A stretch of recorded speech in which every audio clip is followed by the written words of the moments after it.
What if I told you if you've ever been bullied at school or at work, that might actually have something to do with an absent parent?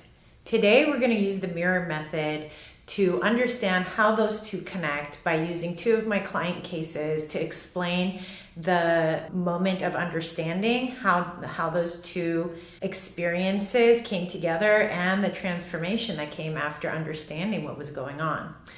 One of my clients that I worked with, she was seriously bullied in second grade and was actually bullied throughout a lot of different years through school. And when we started looking a little bit more about what was going on with her, she had an absent father in her life, and he pretty much kind of left her and started a new family. So what she did was she actually internalized this feeling of not belonging, not being wanted, being kind of like a shadow walker, and being disposable. When she would go to school, and bless her heart, she moved a lot, and when she would go to school and would try to build connections in new schools or new grades or with different classmates, she was always left with the same feeling of not belonging, being disposable, and being not wanted. That experience and that pattern kept repeating over and over and over again in her life, and it caused her so much distress and clearly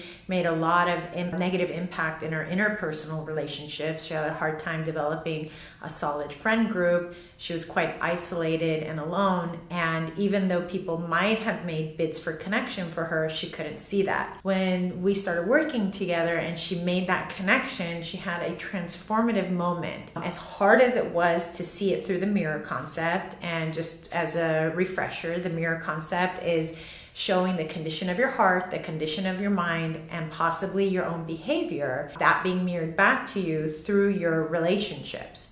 Now, in her mind and her heart, she felt like she was unwanted and didn't belong and was disposable. So that experience kept repeating over and over and over again with all of her attempts to develop friendships and relationships. And once she understood that connection and she started her grieving process, her mourning process, and changing the condition of her mind, changing the condition of her heart, starting to realize how worthy she is, how much she belongs, how loved she is, how much belonging she has, then that the way she would show up, or the way she would see people, and the type of people she would connect with, and the quality of the experience completely changed. And she was able to start developing a really solid friend group right around college years, which was incredibly transformative for her. Now, that's in the school setting. Another client of mine started working with me, more in her adult years while she was working. And she's been working for this company, and no matter how many stores that she would get transferred to, she always felt that she was undervalued. What she had to offer wasn't being seen. Sometimes it was stolen and given to someone else, her ideas. And also she felt like she was always constantly being pushed out. And her history is she has an absent mother, and a mother that left her to start another family.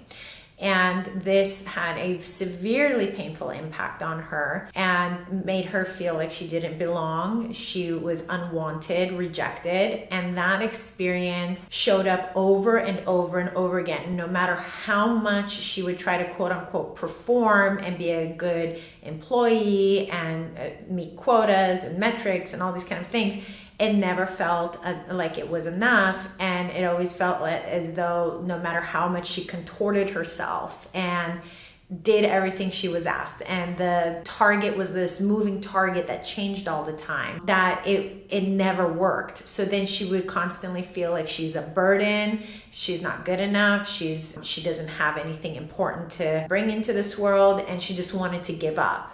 But then she would vacillate between giving up and then trying harder, giving up and trying harder.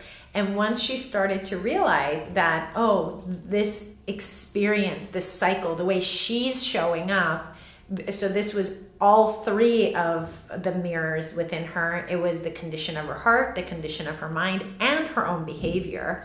All three of them, they all kept creating this experience that would mirror back her sense of not belonging, or lack of worthiness, or being wanted at all, or loved or cared for.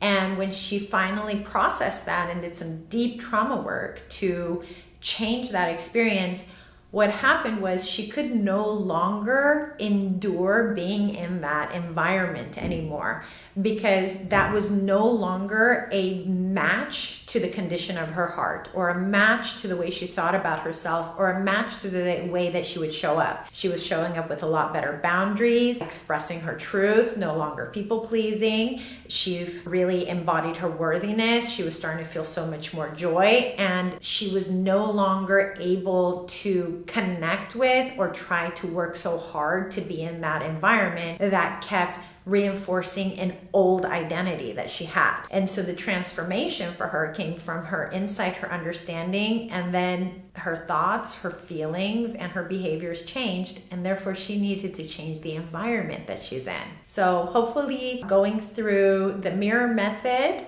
and these two experiences of how an absent parent could result in feeling bullied at school, or feeling kind of pushed out at work, or not belonging at work, how they relate, and what your personal transformation could look like in order to stop that cycle, if you can relate to those experiences, or if you've ever had experiences like that. I'd love to hear from you in the comment section, and I hope to see you in the next video. May peace be with you.